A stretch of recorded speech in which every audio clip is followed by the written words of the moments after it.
everyone. The story I have for you today involves a princess and a pea. The story was written in 1835, that's almost 200 years ago, in a place called Denmark by somebody named Hans Christian Andersen. Now, do you know what peas are? I think you do. They're those tiny little green balls, the vegetables that some of you probably might like and some of you probably might not like to eat.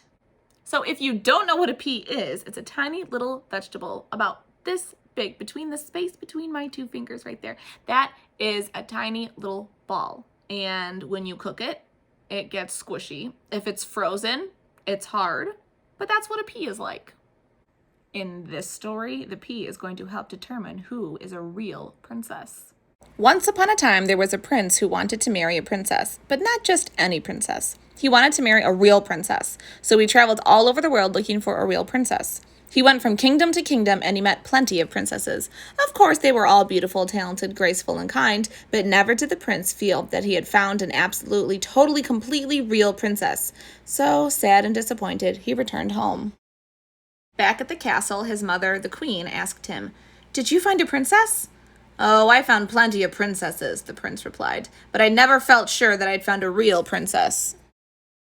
That night there was a terrible storm. Lightning flashed, thunder crashed, the wind howled, and the rain poured down. In the middle of the storm there was a knock at the palace door. The king opened the door, and there, standing in the rain, was a princess. And oh my, she was a mess. Her hair was dripping, her clothes were torn and muddy, and water poured out of her shoes.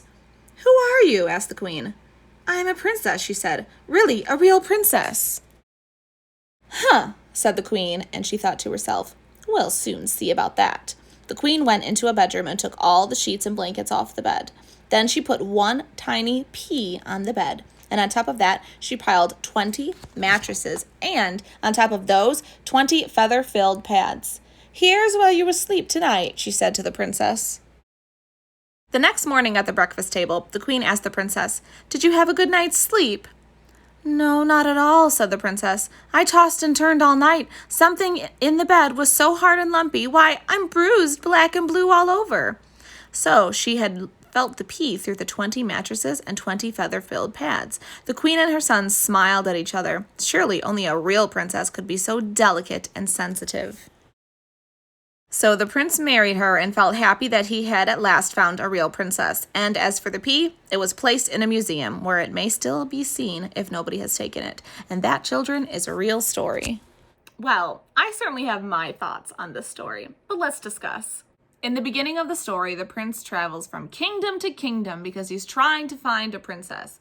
Not just any princess, a real princess, a real delicate, fancy, feathery lady. So why do you think he thinks a real princess is very delicate?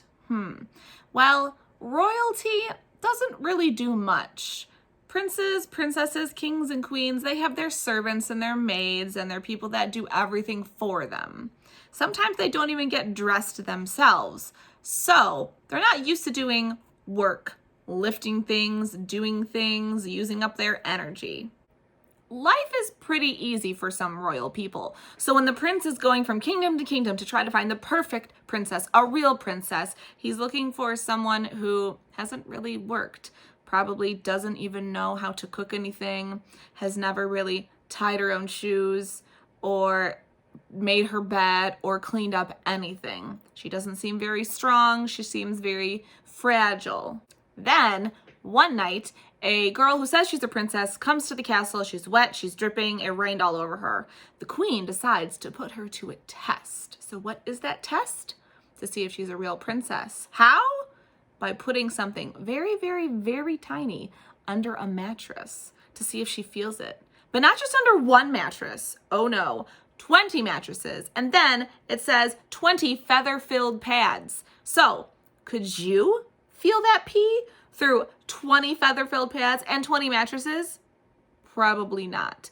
But could someone who's only slept on super soft things, very delicate things, never worked a hard day in her life, feel a tiny pea through all of that? Well, that's the test.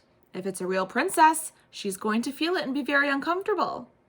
So the next morning, she says she even got bruises from that pea. The last line of that story that I read says, it is a real story. So what parts of the story could be real? There could be kings, queens, princes trying to go from kingdom to kingdom to find a princess. There could be a bad rainstorm. Maybe a princess could get caught in the rain. But it's pretty impossible to feel a pea through all of those mattresses. I wonder if you had to come up with a test for finding out if a person is a real princess or not, what you would come up with. Let me think about one. Oh, I have one. So how about the prince and his mother, the queen, are going to go somewhere and take the princess with them. But they say, it's time to go, but I'm sorry, all of our maids are gone. Here, why don't you put on your shoes and we'll go.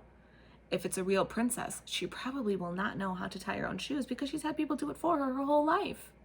The last thing I wanted to talk about was one of the words in the story. So in the read aloud, you heard, of course, the princesses were all beautiful, talented, graceful, and kind. So think about that word graceful.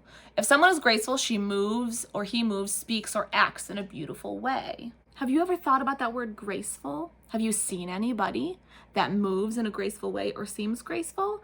Here, what I'm going to do is read a couple of sentences and I want you to think about if this is graceful or not graceful. Sentence 1. The first time Sam tried to play the violin, it made a loud, screechy sound. Is that graceful? That is not graceful. 2. The winner of the school talent show danced beautifully on the stage. That seems pretty graceful. Imagine like a beautiful dancing ballerina. That seems graceful. 3. Bling tripped and fell as she walked across the room. That's not graceful. 4.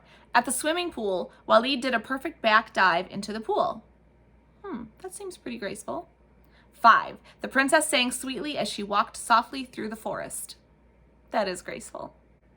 Thank you for listening and learning with me like always. I will see you next time. Take care.